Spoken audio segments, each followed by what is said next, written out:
much, Madam Deputy Speaker, and it strikes me that it shouldn't be particularly controversial that a government should be encouraging people to save for their retirement. They should be encouraging people to take responsibility for their future, and they should be encouraging people to feel secure in later life.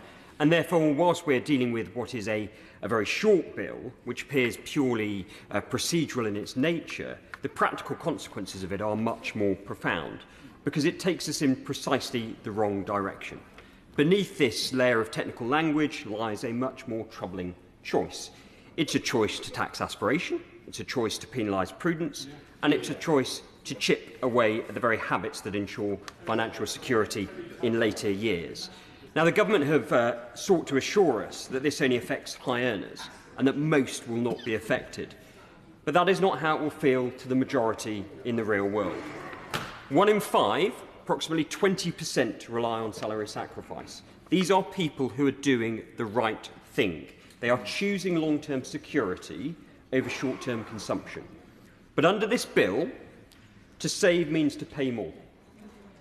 This is not positive pension reform, it's a stealth national insurance rise, and it's dressed up in the cloak of technicality. At a time when businesses are already struggling under huge wage bills, regulatory uncertainty and sluggish growth, this bill quietly imposes yet another burden upon them. And I remind the government benches that fairness cuts both ways. It's not fair to tell people to save for their future and then tax them more for doing so. It's not fair to talk of fiscal responsibility when penalising prudence. And it's not fair to build long-term public finances on short-term revenue grabs. There's also a moral component to this, Madam Deputy Speaker, because this will disproportionately affect women. Many women return from maternity leave and often then increase their contributions to cover for that career break. These proposals, I'll finish the point if I may, these proposals as drafted will result in those who plan responsibly being incumbent with higher additional national insurance charges. I'll give way to the Minister. I'm reluctant to intervene, but just on 2 points he's just raised, the honourable member's just raised. Men are much more likely to be using salary sacrifice than women. So the last point, I'll offer him a chance to reconsider the point he just said about them being disproportionately affected. And then it is also, he before that said that this meant that people were being encouraged to save, but then would be penalised if they did so.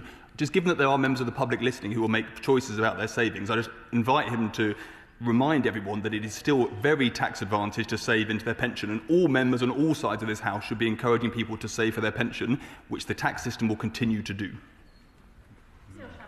I'm grateful for the Minister for his intervention. He's right, people should be putting into their own pensions and we should be encouraging them to do so. We shouldn't be putting forward legislation that disincentivises that. In respect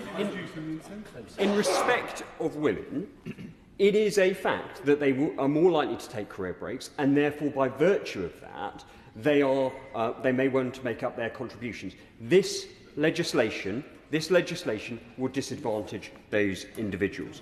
The salary sacrifice scheme has now become the bedrock of the modern pension system in our workplace. By decreasing gross pay, it decreases employers' national insurance contributions, and it allows firms to invest more in their people. That is a positive step. As a consequence of this piece of legislation, my fear is that many employers may scale back those contributions, they may cut other benefits associated with work, or they may even discontinue schemes entirely.